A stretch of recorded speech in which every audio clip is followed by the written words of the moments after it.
नमस्कार, कैसे हैं आप लोग। Welcome to GCC. चलिए आज हम स्टार्ट करते हैं।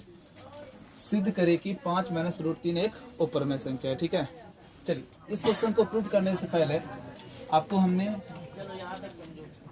इसके पहले के वीडियो में है ना बताया है किस प्रकार से आप अंडर रूट 2 को एक उपरमेय संख्या प्रूव करेंगे। बात समझ में आया?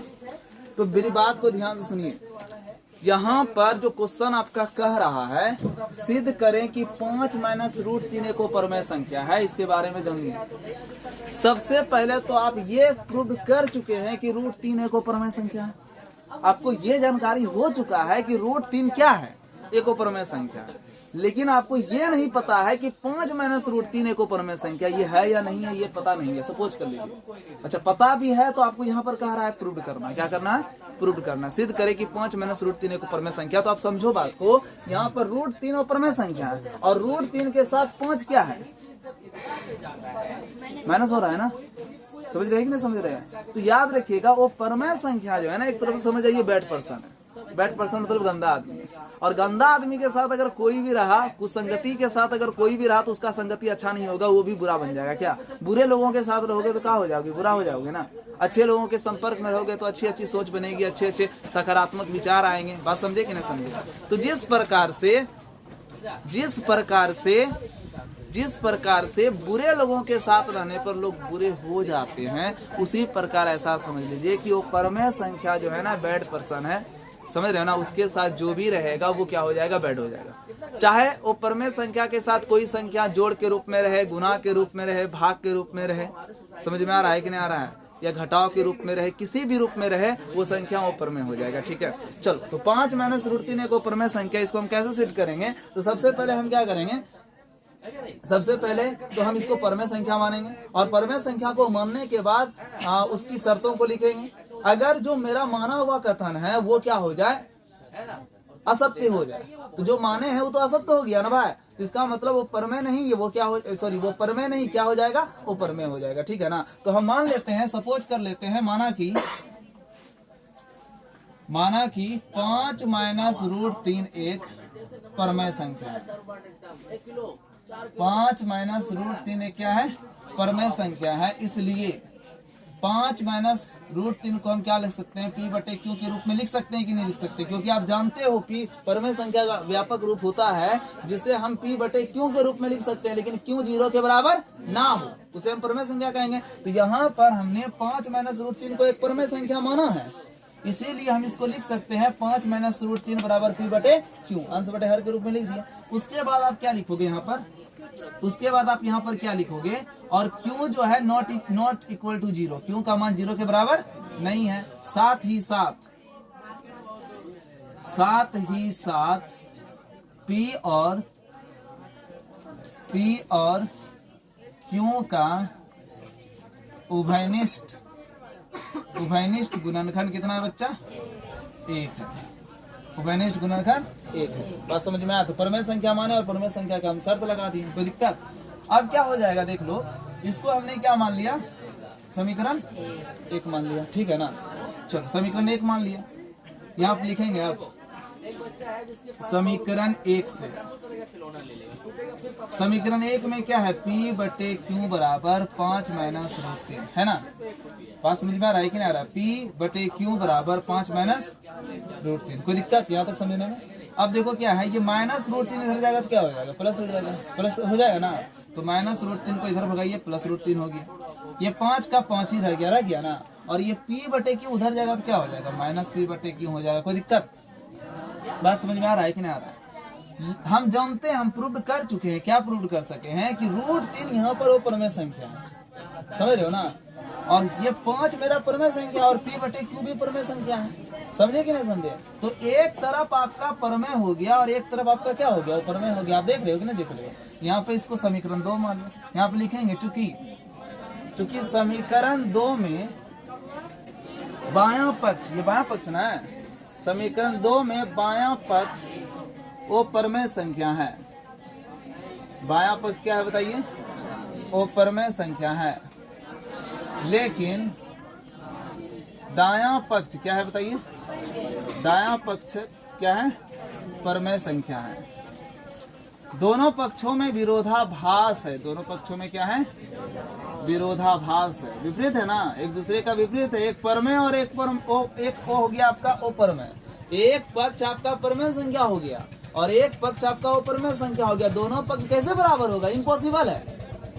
दोनों पक्ष बराबर हो सकता है? इम्पॉसिबल हो गया। ये बात समझ में आ रहा है कि नहीं आ रहा है? तो इसीलिए चूंकि दायां पक्ष परमेय संख्या है और बायां पक्ष परमेय संख्या, मतलब दोनों पक्षों में क्या है? विरोधाभास है। इस प्रकार आप लिख सकते हो, यहाँ पर डायरेक्ट लिख सकते हो, इस प्रकार सिद्ध हो जाता है कि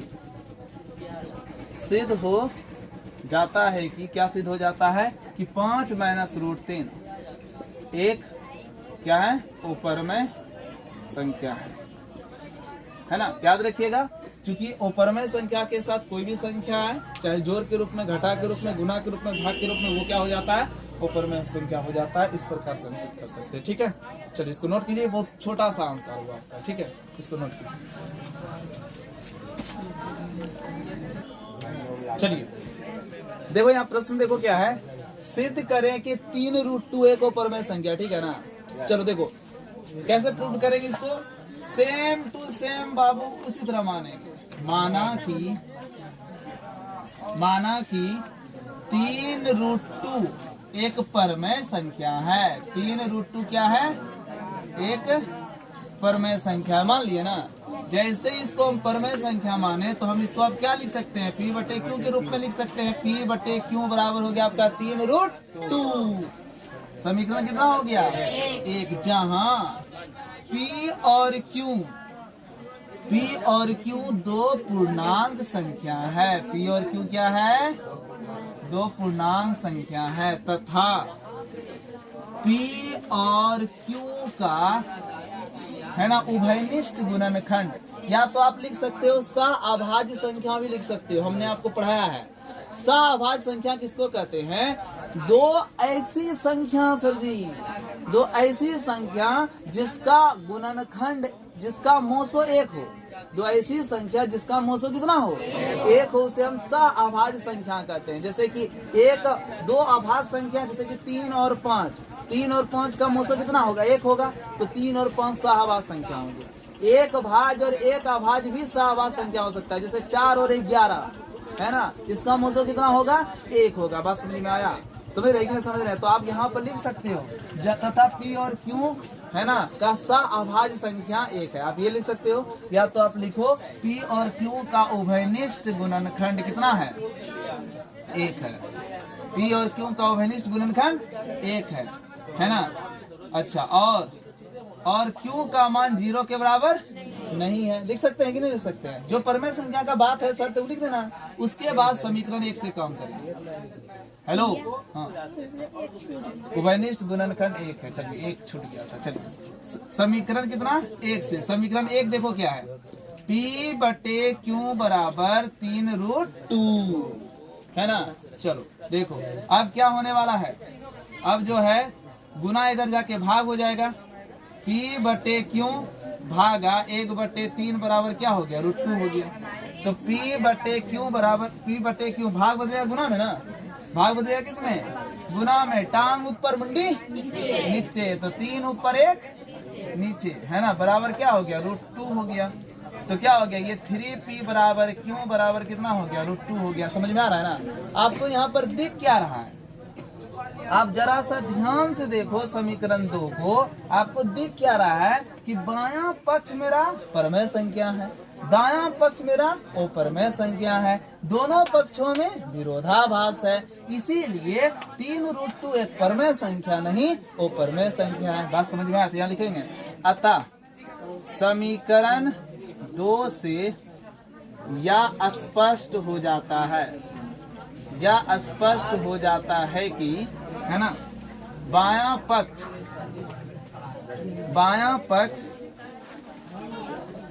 3P/Q परमेय संख्या है, जबकि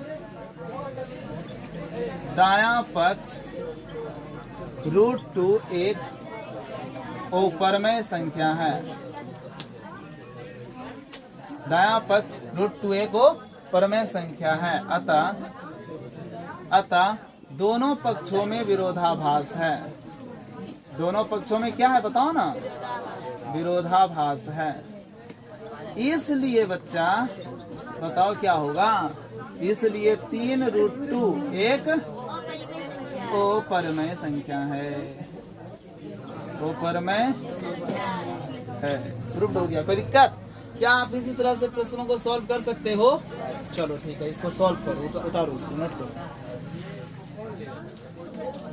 चलिए सिद्ध करते हैं 3 + 2√5 एक अपरिमेय संख्या। इसको कैसे सिद्ध करेंगे, ठीक है ना? चलिए बहुत आसान है, सेम टू सेम उसी तरह बनेगा जैसे पहले बनाए। माना कि यहाँ ध्यान दो, तुरंत हो जाएगा, 2 मिनट में हो जाएगा। माना कि 3 + 2√5 एक परमेय संख्या है। जब 3 + 2√5 एक परमेय संख्या है ना, इसलिए P/Q बराबर 3 + 2√5 होगा। समीकरण कितना हो गया? एक। कोई दिक्कत समझने में?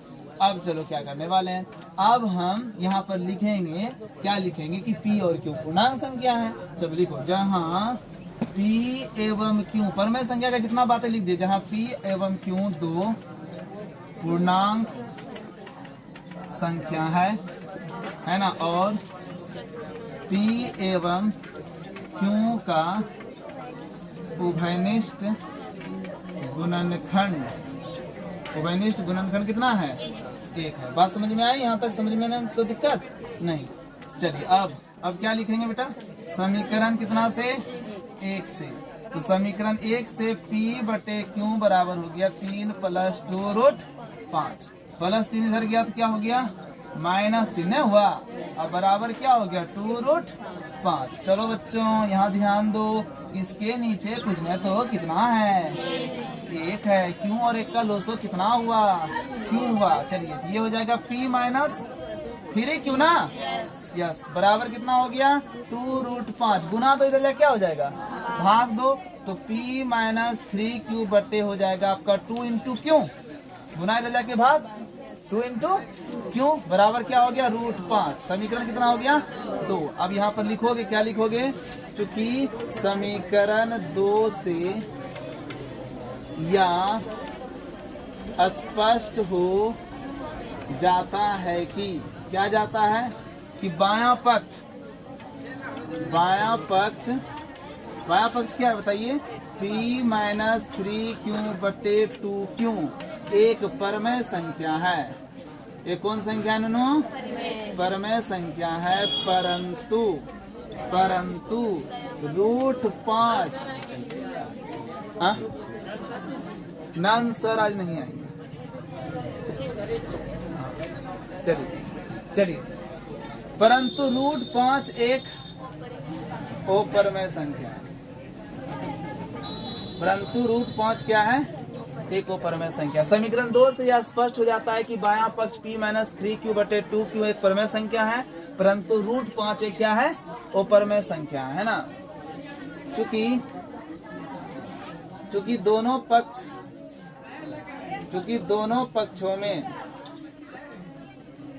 पक्षों में क्या है बताइए ना? विरोधाभास है ना, विरोधाभास है।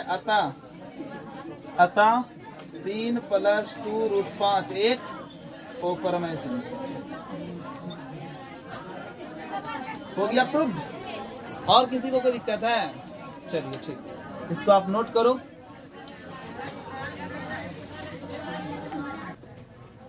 चलिए इस तरह से आपके सारे प्रश्न बन जाएंगे, ठीक है ना। प्रश्नावली 1.3 में पहला नंबर है, आप लोग देख सकते हैं, यहाँ पर बुक में देख सकते हैं, देखिए ना। सिद्ध कीजिए कि √5 एक अपरमेय संख्या है। इसी तरह से बन जाएगा √3 के जैसा, √2 के जैसा।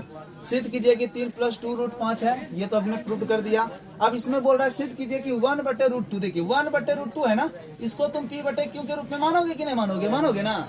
हेलो सर जी, P/Q के रूप में मानिएगा ना। अब भाग इधर जा क्या होगा? गुना। तो 1 बराबर हो जाएगा P, सॉरी कोना को नहीं गुना कर दीजिए, तो क्या हो जाएगा? P × √2 बराबर क्यों हुआ? ये बोल भी नहीं कीजिएगा, P बट न हुआ ना। चलिए तो P इसके नीचे 1 से गुना हो रहा है ना, बोलो ना रे। यस। तो क्या हो जाएगा? तो गुना P को इधर भगा दो, इधर भगा दो, क्यों, है ना, गुना पी इधर जाएगा तो भाग क्यू बटे पी हो गया, और ये √2 हो गया, तो √2 अपरमेय संख्या है ना, और क्यू बटे की पी क्या है, परिमेय संख्या है। तो यही परिमेय और परमेय दोनों पक्षों में विरोधाभास है। नहीं समझ में आया? कोना कोनी गुना किए, पी गुना √2 तो पी √2 होता, गुना पी इधर जाके भाग पी हो गया, कोई दिक्कत? तो ये एक पक्ष परमेय और एक पक्ष अपरमेय, तो दोनों पक्षों में विरोधाभास, इसलिए 1/√2 क्या है, अपरमेय संख्या। इस तरह से सारा क्वेश्चन आपका बन जाएगा, बना करके लाइएगा, ठीक है ना।